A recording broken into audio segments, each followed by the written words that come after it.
បាទជំរាបសួរសួស្តីបងថ្ងៃនេះការងារមកតឡើងកាមេរ៉ាជូនភ្ញៀវមកខ្ញុំម៉ូយចាស់នៅខាងស្អាងនេះអញ្ចឹងខ្ញុំមកឆែកលើកនេះលើកទី2ហីអញ្ចឹងពាក់ព័ន្ធជាមួយនឹងកាមេរ៉ារបស់គាត់មានកំហូចអត់ដើរ2គ្រាប់ហើយជាមួយនឹងបងស្រីឲ្យសគួរកាមេរ៉ាមកដែរគាត់ថាត្រៀមដូរមកទៅព្រោះកាមេរ៉ានោះវាដល់អាយុកាលរបស់វាហីកាមេរ៉ាខ្លះវារូបភាពញាក់កាមេរ៉ាខ្លះវារៀងបែក color អញ្ចឹងគាត់ថាគាត់ប្រើយូរដែរហើយចូល4-5 ឆ្នាំហើយអញ្ចឹងគាត់ថាចាំសគួរមកផងអាណាចាស់ពេកគាត់ឲ្យដូរចេញហ្មងអញ្ចឹងណាដោយកាមេរ៉ាជាក់ស្ដែងកាមេរ៉ានៅមុខផ្ទះនេះ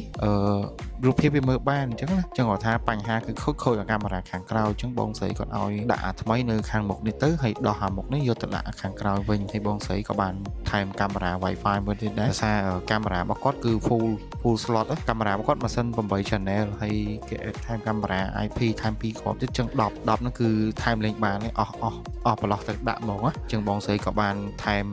កាមេរ៉ាប្រើ Wi-Fi មកគ្រាប់ទៀតអញ្ចឹងខ្ញុំ recommend ជូនគាត់ទៅប្រភេទកាមេរ៉ាប្រើ Wi-Fi របស់ Dahua with color អញ្ចឹងខ្ញុំ recommend ទៅបងស្រីប្រភេទ Dahua with color នេះគឺដោយសារបងស្រីគាត់ជាអតិថិជនដោះ Dahua ស្រាប់ទេអញ្ចឹងយើងមានកាមេរ៉ាស៊េរីថ្មីអីយើង recommend ជូនទៅគាត់ទៅហើយណាមួយប្រភេទកាមេរ៉ា Wi-Fi with color នេះខ្ញុំ recommend ជូនទៅភ្ញៀវពីច្រើនកម្រគាត់អត់ពេញចិត្តពីច្រើនមានតែគាត់ដាក់ហើយមានតែគាត់ហៅដាក់ទៅថែមទៀតអញ្ចឹងណាអាចថែមមួយទីតាំងពីរទីតាំងអីទៀតអញ្ចឹងម៉ូដែលហ្នឹងពីច្រើនខ្ញុំកម្រនឹង